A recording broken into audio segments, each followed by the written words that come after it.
Earlier we come to discuss this 5 orders.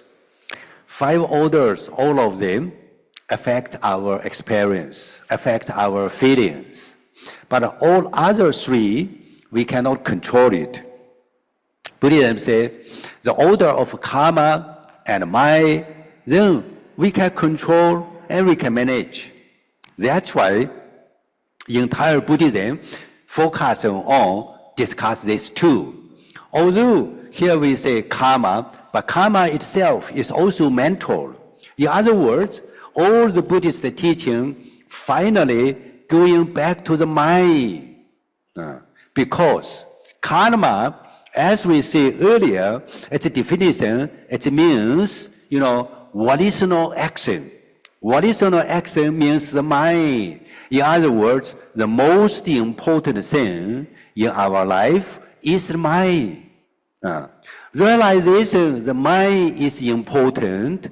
That's why the entire Buddhist training started with the mind. In order to train the mind, you need to understand the mind. In order to understand the mind, you need to analyze the mind. That's why the Buddhist teaching, on the other hand, is starting to analyze the mind into details in order to understand it. And so that through training, we can live happily. That is a Buddhist idea. Buddhism always see another very important idea is that when we perform enough good karma, and then the good karma can change and dilute the bad karmas. That is a very important idea in understanding Buddhism. And because of this, then we can gradually change our life. So this is a text from the what's called Luna Kapala Sutta. Luna means salt. When you cook, you have salt. That means a discourse on salt simile.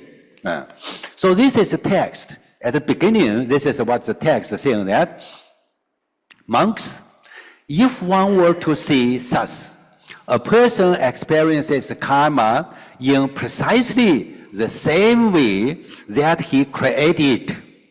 In such a case, there could be no living of a spiritual life, and no opportunity would be seen for completely making an end of suffering. So that is one opinion. If you explain karma in this first way, that means we can't change our life, and you cannot end up suffering. That is one kind of interpretation. Second thing is that when a person, but if one were to see, when a person creates karma, that is to be experienced in a particular way, he experiences its result precisely in that way. In such a case, the living of spiritual life is possible, and an opportunity to sin to completely making an end of suffering.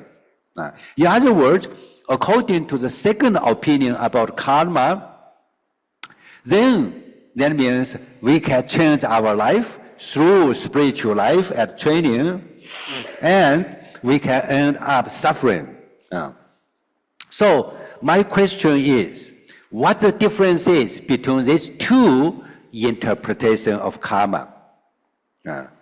So can any one of you say something about this? What the difference is between these 2? Anyone like to have a try? What the difference is between these 2? These 2 interpretations of the karma have a very different consequences. So first one is, you can say, is a person experiences karma in experiences, here means experiences the result of the karma in precisely the same way he created. So here means that the consequences and the karma exactly the same. So that means tit for tat. eye for eye. But Buddhism saying that Buddhist karma is not tit for tat, not eye for eye. Second explanation saying that when a person creates karma, that is to be experienced in a particular way, he experiences its result precisely in that way. That means when a person creates karma, he will definitely experience the consequences of the karma. Definitely. But not exactly same as what he created. So in the second means that consequences of the karma can be many, can be very different. Therefore, it's not tit for tat, not eye for eye. Therefore, Buddhist idea of karma means that karma is not tit for tat, not eye. So karma, when we experience the result of the karma, it's related to the karma, but depends on how we perform. Because according to the Buddhist understanding is that past karma have an influence on our present situation, but our present situation also influenced by present karma as well. That's why its situation is completely complex, very complex. Because Buddhism recognizes free will. Free will. Because of the free will, therefore, at the present, we might totally change our ideas. When our ideas are changed, intentions are changed, definitely we will make different decisions.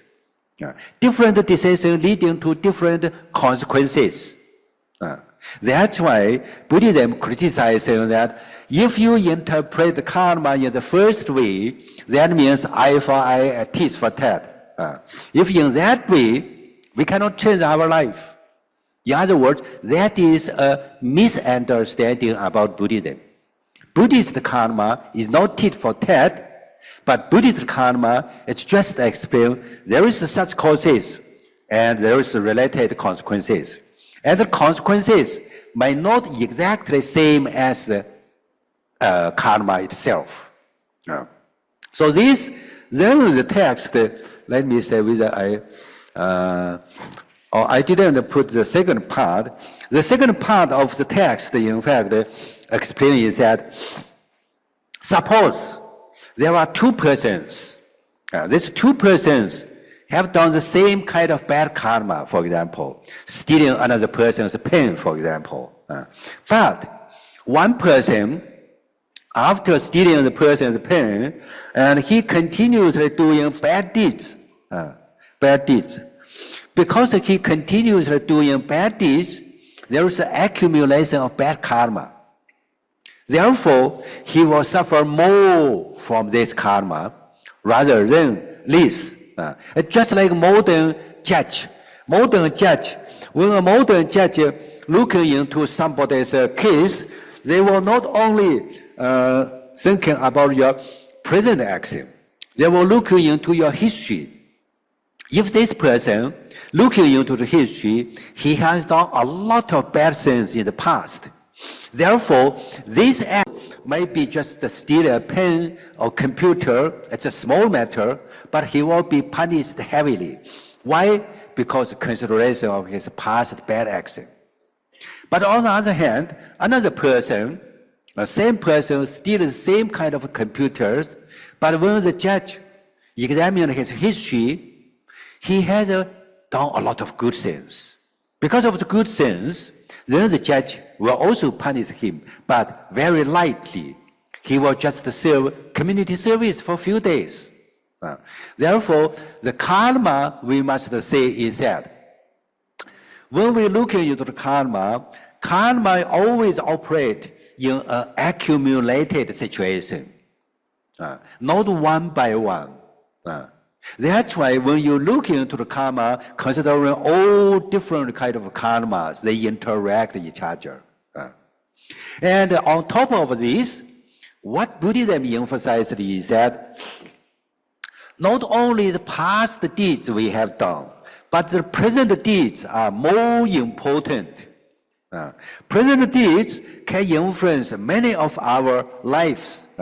Just like in the break, and Matthew asked me a question, is that when somebody, born into Heilongjiang is so terribly cold, that is his bad karma. But Buddhism saying that bad karma is due to his past life's bad karma.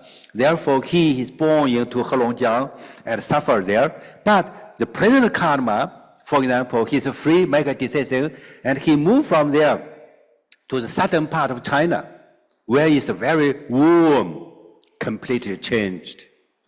Therefore, the present karma is much more important in Buddhism because the present karma based on free will. And past karma, we have done it already. What we can do is experience the consequences of this karma. But present karma is that because we have free will, we can always change that.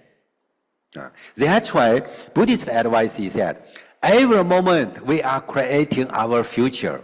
Because every moment right now, we are creating fresh karma. This karma will have its consequences in the future. That's why I say that every moment, then we must be careful because every moment's decision influences our future lives.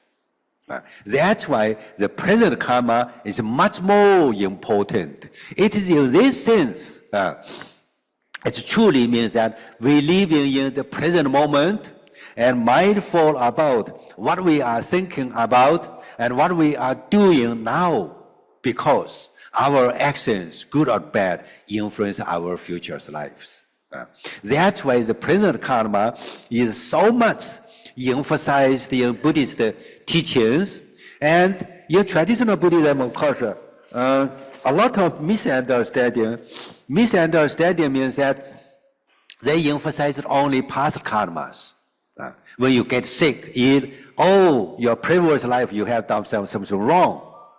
But they did not influence is that although maybe now we are sick, but if we are following a doctor's advice, following many people's advice, we can change that, live a better life. That is the present karma. So the present karma is more important in Buddhism because the present karma we can change. Because we can change our whole life. So that is the most important idea in Buddhism. That's why Master Taixu, he revived the Chinese Buddhism and changed the Chinese Buddhist situation completely because of the emphasis on the karma.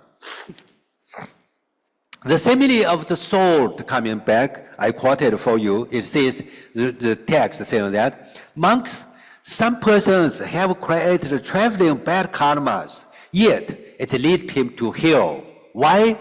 Well, some other persons here has created exactly the same traveling karma, yet it is to be experienced in this very life without even a slight residue being seen, much less than abandoned residue. In other words, the same two persons, one person doing a slight bad karma, traveling bad karma, but lead to him hell. That is a heavy punishment. But other person doing some kind of a same, traveling bad karma, but he just experienced out in this life very lightly. Why is lightly? The Sutta continued, let's say, using salt as a simile. It's just like, this is a cup of water. If I put the salt like this big into the salt, the water is too salty, cannot drink. But if the same kind of amount of the salt put into a large tank like this room, when we drink the water, you might never taste the salt. So this is a simile is that when you have the good karma, it's just like a cup that's so small. Little bit bad karma influence the whole. But if you have the karma like this room so large, And small bad karma can be diluted, can never have the consequences. That's why, as I explained earlier, Buddhism says, if we have bodily virtues and behaviors and wisdom to guide our life, then that traveling little bit bad karma will have a least influence, very subtle, little influence. But if we continuously to our body, physical, mental actions, we do not develop it, but performing bad deeds, then that little traveling bad karma have a heavy influence. So this means that if our good karma is enough, we can change the bad karma, dilute the bad karma. Maybe we will never experience the result of the bad karma through good karma. That's why performing good karmas can change the bad karma and improve our life. That's why the Sutta says that one may does not to accept the resultant of the effect of the bad karmas. Why? It's as I said earlier, if we change through practice, change our mind. So this is said in the Sutta called it's Sankhya Dhamma Sutta. In this Sankhya Dhamma Sutta, it says that if a person committed bad deeds, but through learning Buddhism or through learning all other different kind of things, and then he realized that that is bad things. And first, he arises is right understanding about the bad deeds.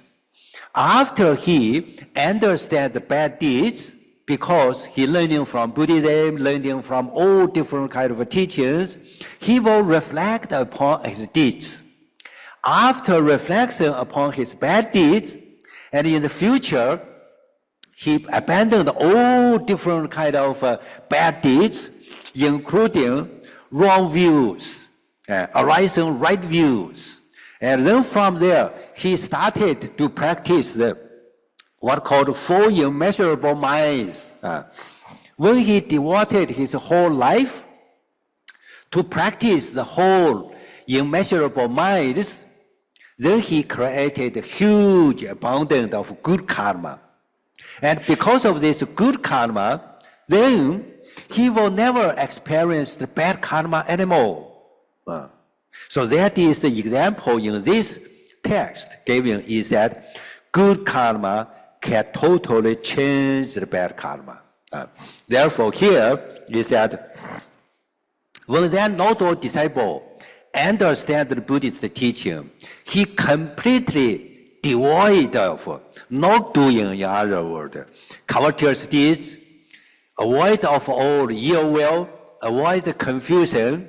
But on the other hand, he has a clear comprehension and even mind.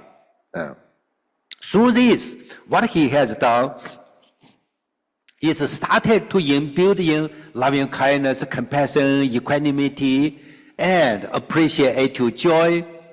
There's a compassion, altruistic joy, and equanimity. And these are the four, what we call immeasurable minds. When you practice this, the mind becomes much more clearer. And from there, you continue to practice so that your mind become truly, is truly become immeasurable. Immeasurable in the sense that you can extend your mental idea to anyone, your friends, even your enemies, to all of them. And through this, you can accumulate good karmas. It is through this, then Buddhism saying that even if in the past you may have done a little bit bad karma, and the result of the bad karma may never influence your life. That is the Buddhist idea. So this idea shows us that is we can always change our life. no matter in whatever situation. It is from here we come to the next point is that from this understanding we can say is that Buddhist teaching of the karma is the most positive way of life. It's very different from all other religions. Positive way of life means it's emphasizing on human intention and human effort rather than the external God. Because emphasizing on human intention and human effort, therefore, it gives a chance for all of us to change our life. In other words, we are our captain. We manage our life. We control our life. If we want to be better and live happily, and we need to do good deeds. So that is a very important idea. In other words, the choices are always in our hand. The choices are always ours. Because the choices are our own choices, therefore, we can definitely improve our life by choosing good deeds, performing good deeds, performing meritorious deeds. It is in this sense, that's why Buddhism emphasizes on mindfulness and ethical conduct to improve our life. And morality, of course, to Buddhism is the beginning of Buddhist practice. And this beginning of Buddhist practice is very important and in order for us to further go on a step for mental concentrations. Without this first step in moral training, we can't sit down and doing a kind of a training in our mind. That's why the moral as a foundation, as we said earlier, foundation to human happiness. That's why it here is that we are our own creators of our own well-being, not the outside God or anybody else. In other words, we are responsible for our own happiness. That is the most important idea. And this idea, mental nutrition, and giving the kind of a positive thinking. And this positive thinking contribute to our mental well-being. And this positive thinking also, on the other hand, purified our mental aspects so that we are not left alone and we are on the path to change our life. Very important idea. It is through this we also understand is that compassion to ourselves and to others are very important because it's through compassion we do good things for ourselves and also doing good deeds for others. So that is a very important idea, recognizing is we are our own managers. It's a very important positive idea to create our good deeds. Another point, very important point, is that Buddhism recognizes that the moral cultivation is beneficial to all. Although at the beginning it sounds, selfish, but in effect, in consequences, it's beneficial to all. For example, the unwholesome mental disposition, for example, greed, hatred, these kind of things, if we remove from ourselves, the mind is pure and mind is healthy, and we enjoy the peace of healthy of the mind, living a good life ourselves. At the same time, because we have this peaceful mind, healthy mind, and then this healthy mind and peaceful mind will definitely affect the people around you. Your loved ones, your dear ones, all are near to you. And because of this, you have a positive influence to your members as well. That's why it's a reciprocal, not only good for oneself, but good for others as well. That's why Buddhism asks us to develop a whole moral, kind of qualities. And these qualities is generosity, compassionate, love. And when we develop this, we share a good result about this, and we also share this with all others. That's why Buddhism say moral cultivation affect both we, our life, and all others, because we live in a situation all of us depends on each other. That's why moral cultivation and benefit are reciprocal. Although at the beginning looks like selfish, but in fact it's contributing to a community harmonious life. So that is a very important understanding, because to Buddhism, if any kind of morality is only good for me, for example, not good for all others, Buddhism say that is not a truly moral life. A true moral life means that good for me, good for all. That is true moral life. For example, Buddhism say not to harm any living beings. Not to harm living beings, good for me, good for all. Because, for example, I observe the idea of not to harm any living beings. It's good for me because I observe the precepts, living a good life. And because of this, if you go on the roads in the middle of the night in New York City, you will say, oh, that person is observing the first precepts. I'm not afraid of him. That's why you are peacefully going on the road. But today's New York, of course, is different. When you see somebody upset on the road in the midnight, you need to run for your life, because you don't know that person might come here to do something bad to you. Because that person never observed the first precepts, not to harm anybody. That's why this moral sense, Buddhism say, it's good for all. That's why this is also ideas symbolized and discussed in the Buddhist text called the Setaka Sutta. In this Setaka Sutta, the Buddha said that one who takes care of oneself takes care of the others. One who takes care of others takes care of self. How, monks, is it that one who takes care of oneself takes care of the others? It is by moral training, moral culture, and moral development. And how, monks, is it that one who takes care of the others takes care of oneself? It is by forbearance, by harmlessness, by goodwill, and by compassion. So it is in this sense is that, morality means that when we observe it, it's good for ourselves, we take care of ourselves.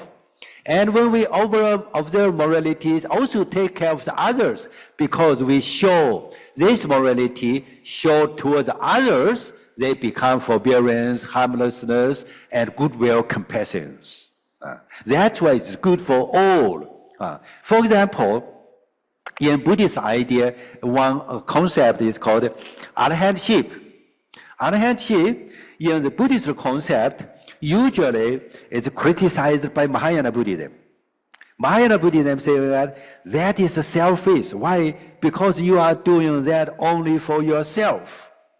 In fact, that criticism is a misunderstanding. Why misunderstanding? Because arahantship, by that means when a person attains arahantship, that very idea of a self is also removed. When the very idea of a self is removed, where is the selfish? There is no selfish. That's why when somebody attains arahantship, he's also good for himself, and he contributes to the society, helping others. Helping others by various different kind of good deeds. That's why when somebody is leading a moral life, it's benefit for all, in other words. That is an idea. Next, very important idea about morality is the knowledge and awareness. These are the things. In other words, when you practice a moral life, knowledge and awareness is very important. In other words, if you are doing good deeds, you must know this is good deeds. If you doing bad deeds, you must know this is bad deeds. The knowledge-wise is very important. That's why Buddhism emphasizes on knowledge and virtue. These are the two things. Knowledge represents wisdom. Virtue represents the morality. That's why the Buddha said here in this Sonadatta Sutta, it says that just as one might wash hand with a hand and food with food, even so, Brahmin, wisdom is purified by virtue, virtue is purified by wisdom. Where there is a virtue, there is a wisdom. Where there is a wisdom, there is a virtue. In other words, when we follow in the moral life, we understand the moral life. We know the moral life. Because we understand moral life, know the moral life, that means know the causes, know the consequences of moral life, then we will make an effort to continue to do more moral life, follow the moral precepts. Why? Because we know there is good consequences. When we do more of moral life, more of good consequences. And by these good consequences, we promote moral lives. This is because what? Because we understand it. If you do not understand it, then one day you follow moral life, another day you just forget about it. That's why knowledge-wise, awareness about moral life, performing moral life, is vital in leading a moral life. So knowledge here refers to know the causes to moral life and know the consequences of the moral life. Understanding of moral life. That is called the knowledge. This knowledge further lead us to do more of a moral life. This is said in this sutta, and in this sutta, it demonstrates the same kind of ideas we have discussed already. So I just read this. It's quite clear. It says, if that was so, even a young, tender infant, of course, here I must give you a little bit background information here. And this is a religious teacher saying that if a person, like a baby, and this infant baby has never thought of harming others, never have the thought of doing bad things. Therefore, this religious teacher saying that infants are perfect person, pure, purified, good. Therefore, we should imitate infants. In fact, what this is, in Chinese, Confucianism also doing the same kind of things. Confucianism saying that infants are good. Why? Because the infants do not have evil thoughts to harm others. Infants do not have the evil thoughts of craving. Infants do not have all these bad ideas. Then the Buddha said that if that is true, then Buddhism do not want this kind of virtues. Why? Because that infant itself does not know this kind of things because he does not have the knowledge. He does not have the awareness. That's why this is here, the text saying that if that were so, speaking about the infants, then a young, tender infant lying prone is accomplished in what is wholesome.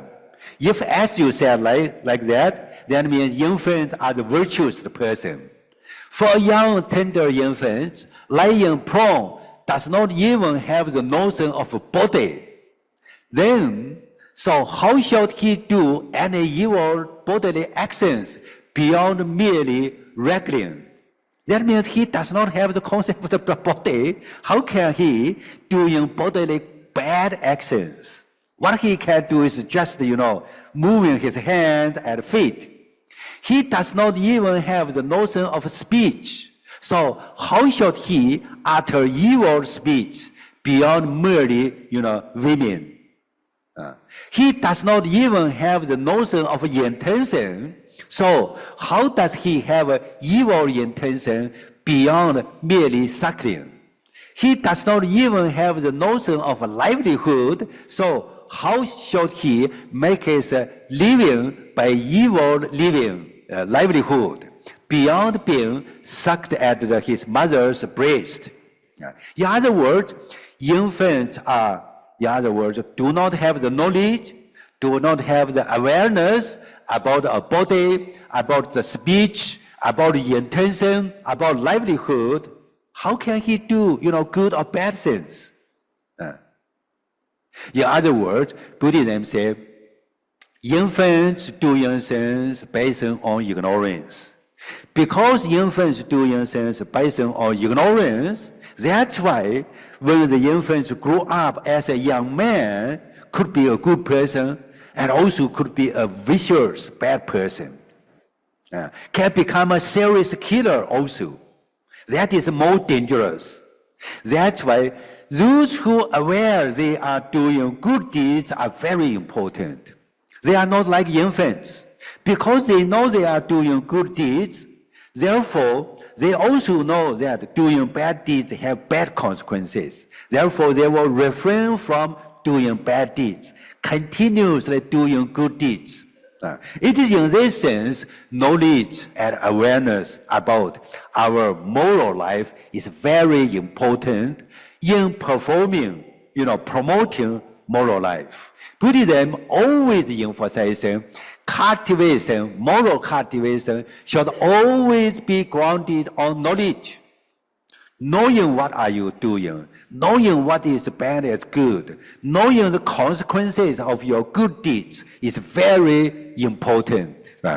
It is with this knowledge, so you can continuously doing good deeds.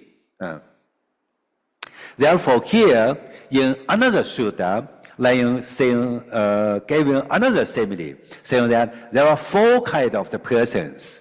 What are the four kinds of the persons? First, that the individual has some blemish, that means mistakes, but he does not know. That is the first thing. The second person, he has blemish, but he knows. The Buddha, making a comparison between these two, he said the second is better than the first. Why? Because although he might have mistakes, but he knows his mistakes. Why? Because if he knows his mistakes, then he will improve it. He will make efforts to change it. On the other hand, here, the third individual has blemish, but he does not know. And then the fourth individual is that he has no blemish, but he knows. Comparing these two, it says that the fourth one is better than the third one. This is easy to understand. But what Buddhism says further is that the second person even better than the third person. That is marvelous. That means the person have a good character, but he does not know. The person has a bad things, but he knows. That is better even than the third one. Because of he know, he might change and improve, become a perfect person.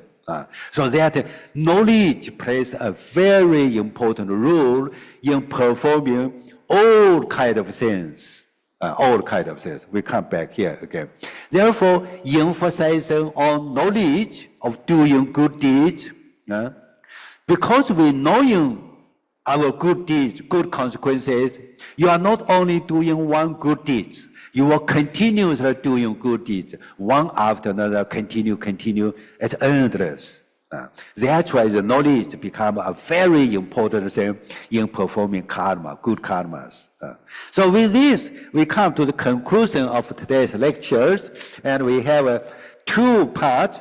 First part is that because we understand karma is the foundation of Buddhist happiness, therefore cultivating a life for a genuine happiness. Why genuine happiness? Because based on moralities. Based on morality, it's a pure. That's why human happiness is based on right view about life, first one. Right view, understand it. After understanding it, you must trace it back to the mind. As we said earlier, karma means intentional action. Since intentional action, it's a psychology, purely a psychological thing. In other words, we need to improve our way of thinking, improve our mind, train our mind to think in good ways. That's why the intention. So the intention becomes the motive. Since the intention becomes the motive, therefore, keeping good intention are vital for ensure human happiness. Human happiness. That's why the Buddhist idea of the karma, we can say, is actual idea of, we can say, doctrine of freedom. Free what? Free our mind from all kinds of bonds. What? The divide bonds, great hatred, delusion. These are the bonds. Bond our mind, not free.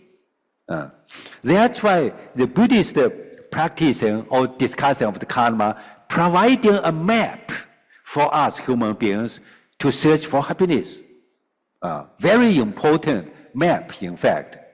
It is in this sense we can say is that Buddhist understanding of the karma is moving from unconscious reaction to conscious living.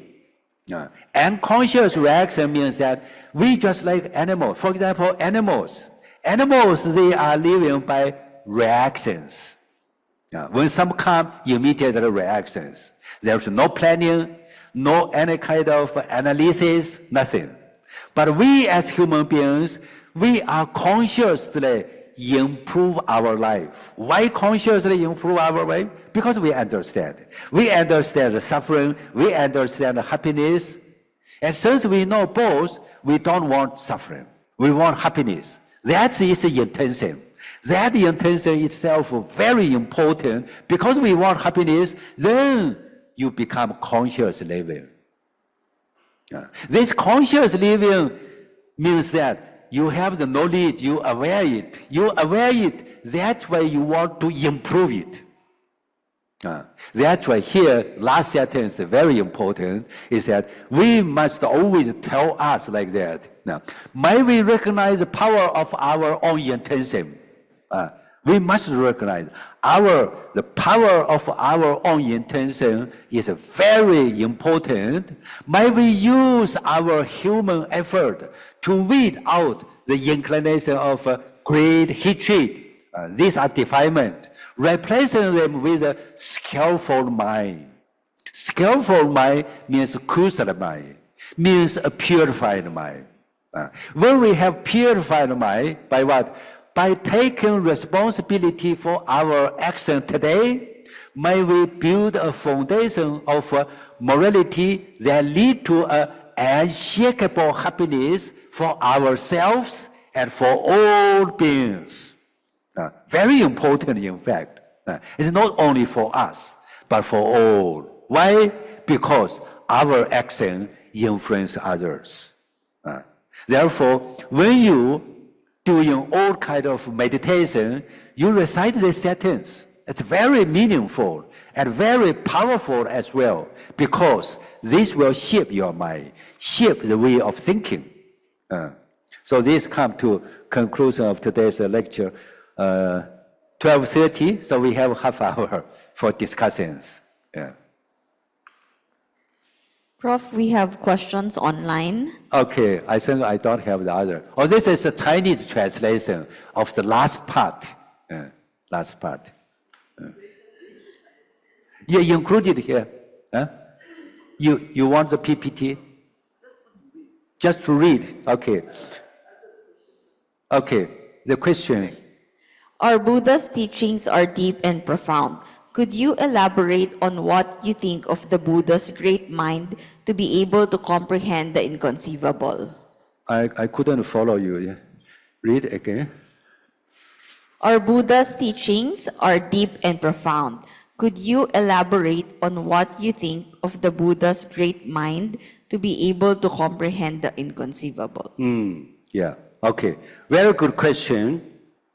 That means how the Buddha, understand this inconceivable ideas, thoughts. That is, in fact, the Buddha's enlightenment. What the Buddha, understand is our mind. Our mind are so complicated, and also it's so difficult to understand. Perhaps that is the most difficult thing for us humans to understand. Today, Western psychology and Western neuroscience still trying their best to understand our mind. But many neuroscientists, through their study and also experiment and study of the mind, their understanding gradually, proves Buddhist understanding, in fact. Therefore, what we usually traditionally say is that the Buddha truly enlightened upon the truth about the universe, truth about ourselves. That is true. Because he understands our mind so profound. Today, we are learning from his teachings, and we compare his teaching to neuroscience. We find that neuroscience, step by step, proves that Buddhist teachings are true, in fact. That's why we believe, Buddhist ideas, because his ideas are gradually becoming true. That is his enlightenment. We have not enlightened yet. That's why we need to learn the Buddha's teachings, because he fully comprehended, enlightened on the human mind. Second question. After his enlightenment, does the Buddha operate on awareness, knowing in daily life all the time, or does he still use his thinking faculty? Yeah. After the Buddha got enlightened, of course, he still followed what we called rational thinking. And because of the rational thinking, and he guided his disciples, and he himself also continues the practice, for example, samatha meditation, vipassana meditation. He still continued to practice, particularly samatha meditation. So after enlightenment, what he did is to step by step to explain his teachings. That's why his teaching, usually we call his gradual teaching. He started to explain the simple things. From simple things, gradually leading the listeners to the philosophical aspects of Buddhist teachings. That is called gradual teaching. Because what we can say is that the Buddhist teachings is very profound. Profound because it's analysis of the mind. That's why one of the Oxford professor, and his name is called Gombrich. Now he's, I think, nearly 90 years old. He retired many years ago, and he wrote in his book. He studied the entire Theravada Buddhist tradition and knows the Pali Buddhist texts, and he came to the conclusion that in the Pali Buddhist text, at least because he does not know Chinese, therefore he never read Chinese Buddhist texts. He said, in this Buddhist text, it's full of Buddha's inventions. Inventions means the language. He created this language to describe our mind. Because our mind is so complex, so difficult to explain. But the Buddha skillfully described our mind. That is another very important skill. For us, it's very difficult. Even if we understand, we do not know how to describe it to others because it's so complex, the mind. That is his skill. There is another question. Karma results from a volitional act. What's that? Volitional act. Oh, volitional acts. In vehicle accidents that weren't intentional, would there be any negative karmic consequences? What's that? Intentional accident in vehicle accident. Vehicle accident, okay, yeah. Yeah, that is often we cite. Vehicle accident on the roads all happen. Usually, Buddhism, when Buddhists thinking about the karma, thinking about the consequences, and judging this from two aspects. First is from intention. Second is also about the consequences. We discussed about, I think we discussed in the last lectures, I remembered. So from the karmic aspect, Buddhism says, you must have the intention to do it. So karma means what is it? That means when a driver in the morning comes up and drive his way and to his workplace, he does not know will be an accident. That's why he went on the way. If he knows there is an accident, maybe he will never go on the road. Therefore, accident from the karmic aspect, there's no karma. Because he does not have the intention. But there is bad consequences. Buddhism also accept. That's why when we judging from the action and consequences also taken into account. But these consequences will be from the karmic aspects very minor. Why? Because the driver does not have the intention to harm anybody.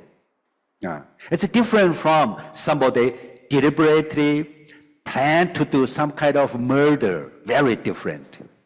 That's why road accident, although sometimes involving another life might be gone or died, it's very different consequences.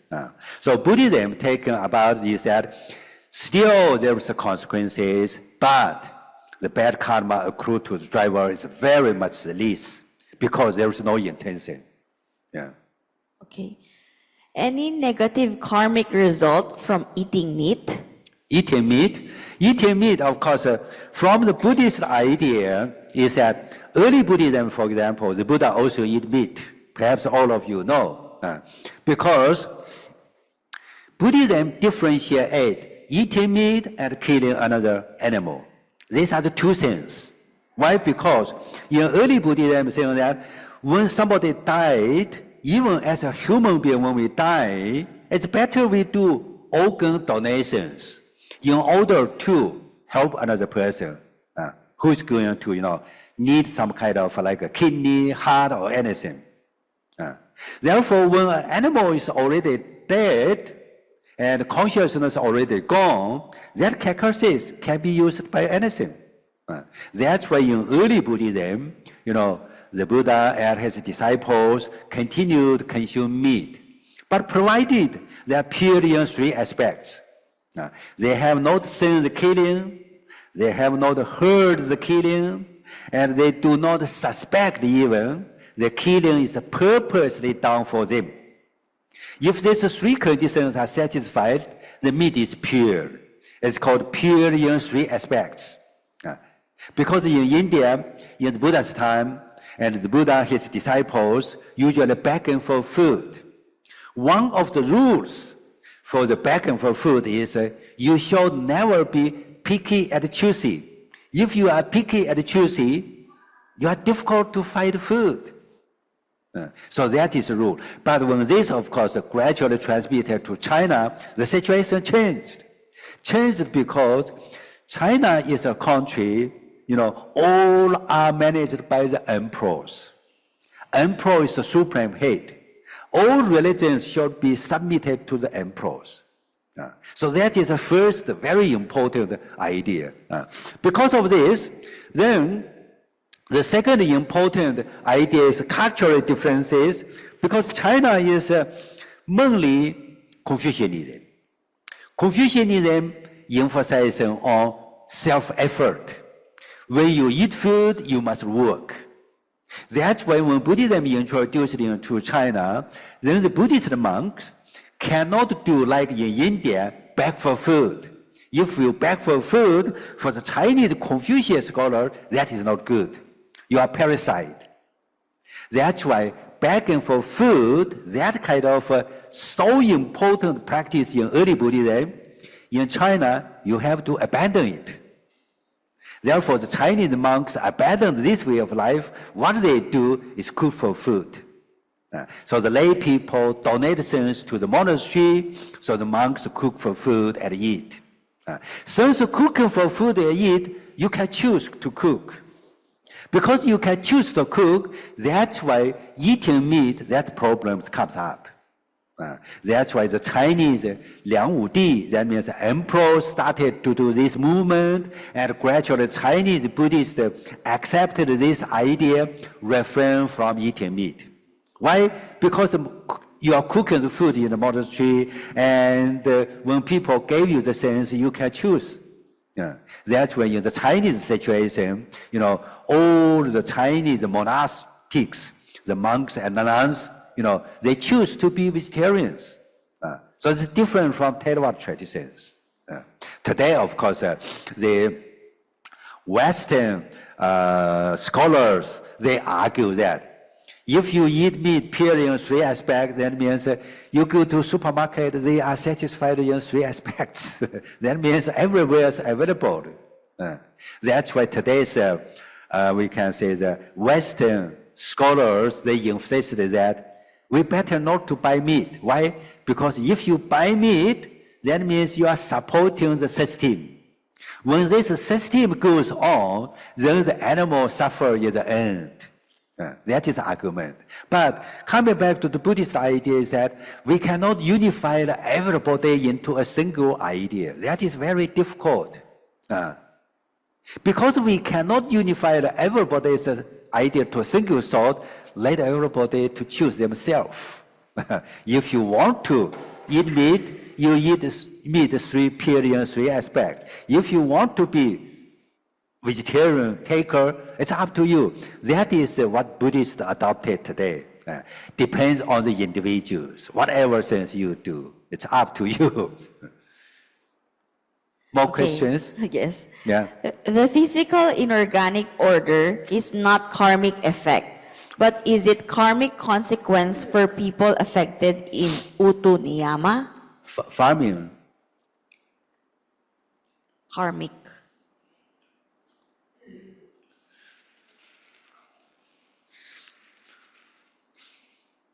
Yeah. Okay. The inorganic order, and that is refers to the seasons change things. To Buddhism, it's not a karma. That is clearly said in Buddhism, as I showed in the suttas, because when the weather changes, it's not because of us. We as human beings, consciously we want to change it, but the weather naturally changed. That's why from the definition of the karma, then weather change also affect our life. We might get cold, for example. That's why Buddhism, early Buddhism at least, interpreted that is when we get cold, that is not karmic result. Because we do not intentionally, change the weather and become cold. Because karma by definition means intention. Only intentional action have its consequences.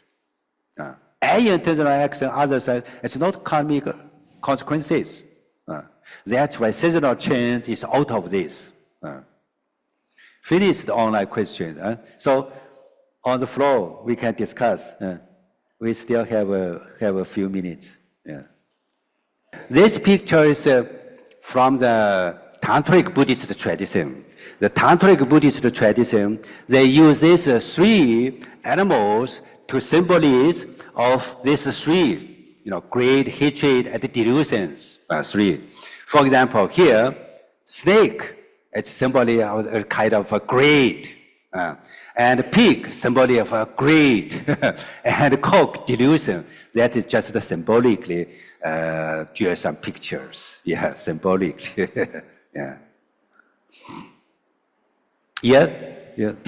Yeah, one of the biggest issues, problems in my life and in modern society, especially for young people, is addiction to mobile phone. Yeah. It's an impediment to a skillful mind. Yeah. So how can we apply karma and Buddhist teachings to heal ourselves from this addiction to the technology? Very good question. Yeah. And today, of course, what we call the smartphones are very, very useful, but at the same time, many people addicted to it and ruin their life. I know that one of my friends, and he told me his mother nearly got blind because of this smartphone. And she went to doctors to say, the doctor says, you must stop, every day watching the smartphone. But his mother cannot control herself, still continuing. So that comes back to Buddhism. It's very important. We must have a better understanding of this smartphone. If we use it smartly, we can save a lot of time. We can save a lot of money as well. But if we use it badly, damage our eye or many other health problems. That's why today I think it's so important for us to educate the kids. Educate the kids. Use this phone better. And when you use it, you know the bad aspects and good aspects, all of this. For example, here, of course, maybe not popular, in mainland China, they have apps. It's called the Red Notes, 小红书, Red Notes. So the Red Notes is very popular. And in the Red Notes, it's just like YouTube. You find everything there. And you wanted to go on that, and you addict to it. In fact, it's a lot of the nonsense. But sometimes also used for the informations. Therefore, when you go on for these kind of apps, you need to be always conscious. Otherwise, 2 hours, 3 hours, you just lost, you don't know, because of your addiction. That's why education about the kids, about the bad aspect, the good aspect of the smartphone is very important. To Buddhism, the knowledge goes first. It is only when we know, the good consequences, the bad consequences, although maybe the kids cannot do it, at the beginning, but in a certain time, when they get bad effects, they immediately come up. Their parents, their teachers told them there are such kind of bad consequences. That's why first we must know the bad consequences as well as the good consequences of using a smartphone. That's why, again, knowledge comes first to Buddhism. We must educate this knowledge. It's only when they know about this, then they can implement this in their life. If they don't know, they will never stop to addict to these kind of smartphones. This smartphone, I also use it. It's good. For example, basically, you don't need to go to bank to queue, and you did everything through there. But if you cannot control yourself, many of them, particularly, it's also one of my friends, and he told me he can't sleep at night. I said, why you can't sleep? He said, at the 3 o'clock, I usually get up. I said, what are you doing get up?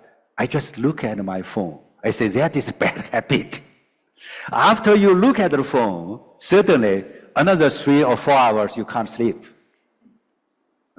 But you need to realize these kind of things. If you don't realize it, you will continue. Once when you realize these things, then you will consciously, next time get up at 3 o'clock, you will say no. Then you will do something else.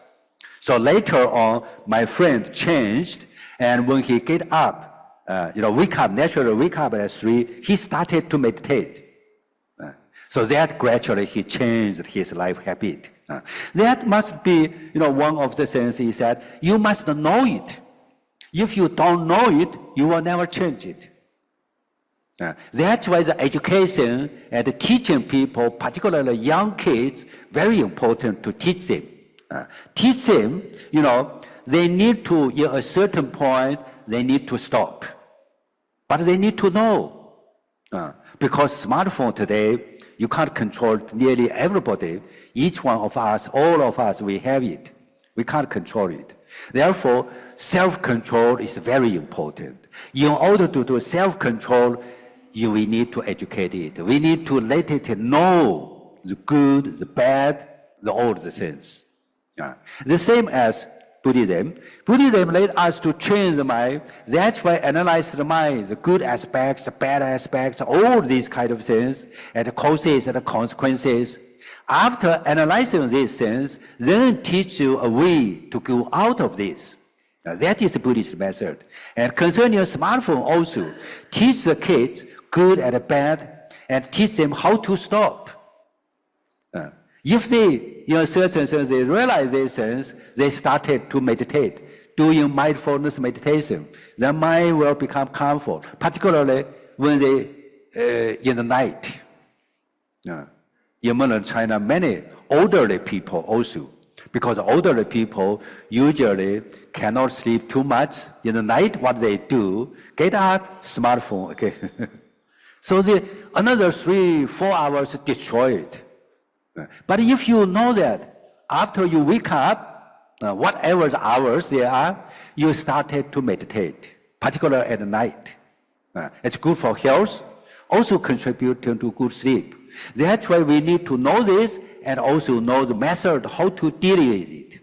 So these are very important for us. Yeah.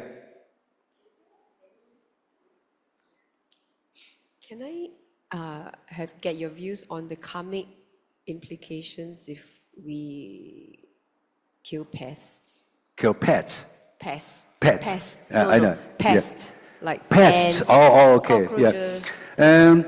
Of course, to Buddhism, Buddhist analysis regarding to killing animals is that I first discuss these things. The more effort we put in, the more bad karmic result is. Why? Because here comes again, the knowledge and the intention plays a very important role. For example, when you kill an elephant, you need to have many people cooperate together, huge effort to kill an elephant.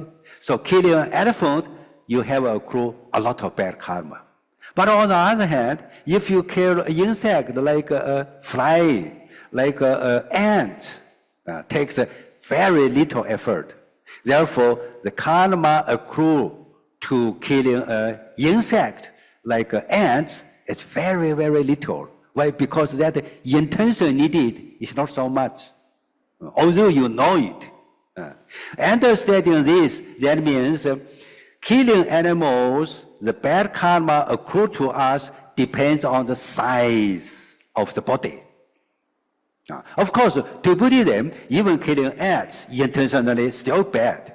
That's why Buddhism saying that better we clean our homes, and do not, let all these causes for the ants to come. We know that ants usually like sweets, like sugar, for example. If you put there, and a lot of ants come. In order not to create bad karma, that means we need to all clean our houses, clean our plants. But accidentally, for example, you kill an ant or something, there's no need to have too much trouble. You think that I have done something terribly wrong, and you must know that although there might be karma, but very tiny. That is what Buddhism tells us, important.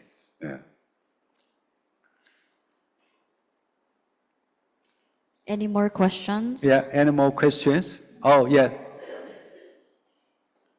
No? Oh, okay. I think the Buddha has commented that karma is one of the imponderables. Imponderables. Hard to understand. Hard to understand. It's one of the four things that's hard to understand. Right. Very difficult to understand. So can you comment more about this? Oh, yes. Yeah. Karma is very difficult to understand. Why? Because Buddhism always understands is karma is the causes and it has its consequences. Buddhist explanation about human life is there is a multiple causes leading to multiple concepts. And these causes, there's a past causes, present causes. And also, as causes, for example, you plant a mango seeds. After certain period of time, there is a tree. So the cause and effect at a different time. And there are also cause and effect simultaneously. For example, I'm a teacher and you are a student. Teacher and student, there's a cause and effect that's simultaneously. And because of this, then the karma becomes a very difficult to understand. There is a time gap, there is a simultaneous happening, and that's why we say the past karma and also present karma. Most of the Chinese Buddhist understanding, they understand only the past karma. But more importantly is present karma we are creating. That's why the Pali text, the agamas, emphasizing on present karma, what we are doing now. That's why all this contributing together is that karma is a very difficult to understand a kind of a concept, including the past, present, and future. So what we have discussed today here is according to the Buddhist text, what the Buddha have already discussed. So we try to understand as much as possible. Yeah. Result of past karma and what we're doing in the present. Yeah. That's right. That's right. Yeah. Rebirth of. Here is affected by our past life and past present karma. That's why we're here. That's right. That's right. Yeah. Very complicated. Very difficult to understand. Rebirth, of course, is one of the major consequences. Yeah. Just for curiosity, is suicidal also considered karma? Yes, karma, suicide. Because Buddhism thinking that not only killing others bad, killing ourselves also bad. Because we are also human beings. That's why Buddhism against the suicide. Buddhism say suicide is not bad for oneself. Because why people commit suicide? Because they think there's too many problems. And this problem, for them, they cannot solve the problem. That's why they want to escape. Therefore, committing suicide is also an escape from the problem. In fact, to Buddhism, even to modern medicine, they say that one person commits suicide and left another 10 or 20 persons suffer. Their family members will suffer. Their loved ones will suffer. Their nearest one will suffer. That's why it's bad. Buddhism does not, like commit suicide, these people. Buddhism wanted them to what? Is systematically discuss the problem with the family, with the person involved, and any problem you can find a solution if you really settle down and discuss it. That's why Buddhism against suicide. And how about for, will there be rebirth as normal run more? Or you will go yes, Buddhism saying that it depends on the dying moment.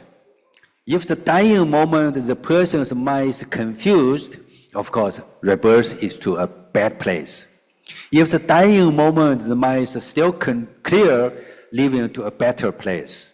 That's why it depends on the last moment, last mental state of the dying person. So very can important. You explain more on when dying, the mind is more clearer? I mean, just now there's two options. One is when the mind state is still... Yeah, because of this, then Buddhism always saying that because the dying moment, at that moment, usually the person physically very weak, and they cannot control the mind, therefore various thoughts comes up. That's why Buddhism saying that we as a living person can help them.